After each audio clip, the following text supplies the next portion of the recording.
മട്ടന്നൂരിൽ നിരോധിത പുകയില ഉൽപ്പന്നങ്ങളുടെ വൻ ശേഖരം പിടികൂടി. കൈനിയിലെ എം ഷഫീറിന്റെ വീടിന് സമീപത്ത് നിന്നാണ് 11,250 പാക്കറ്റ് ലഹരി വസ്തുക്കൾ പിടികൂടിയത്. രഹസ്യ വിവരത്തെ തുടർന്ന് Mattannur range excise inspector K ഉത്തമന്റെ നേതൃത്വത്തിൽ നടത്തിയ പരിശോധനയിലാണ് ലഹരി വസ്തുക്കൾ പിടികൂടിയത്. 15 ചാക്കുകളിലായി വീടിന് സമീപം സൂക്ഷിച്ച 11,250 പാക്കറ്റ് ലഹരി വസ്തുക്കളാണ് എക്സൈസ് കണ്ടെടുത്തത്. 2.5 ക്വിന്റൽ വരുന്ന ഹാൻസ്, കൂള്ളിപ്പ് എന്നിവയുടെ പാക്കറ്റുകളാണ് പിടിച്ചെടുത്തത്.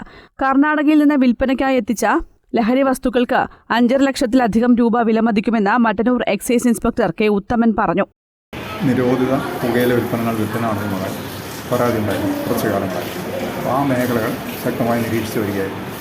ഇന്ന് രാവിലെ കൈനി ഷഫീർ എന്നയാളുടെ വീടിന് സമീപം നിരോധിത പുകയില ഉൽപ്പന്നങ്ങൾ സൂക്ഷിച്ചു വച്ചിട്ടുള്ളതായി രഹസ്യവിവരം ലഭിച്ചതിൻ്റെ അടിസ്ഥാനത്തിൽ പരിശോധന നടത്തുകയും അതിൻ്റെ അടിസ്ഥാനത്തിൽ 14 ചാക്കുകളിലായി ഉദ്ദേശം 2.5 ക്വിൻ്റലോളം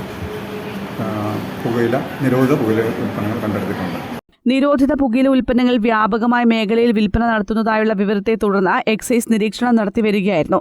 അസിസ്റ്റന്റ് എക്സൈസ് ഇൻസ്പെക്ടർമാരായ K P Pramod, C Abhilash, K K Sajan, P V Valsan, civil excise ഓഫീസർമാരായ G Sandeepa, A K Riju, P Shabeena എന്നിവരും പരിശോധനയിൽ പങ്കെടുത്തു.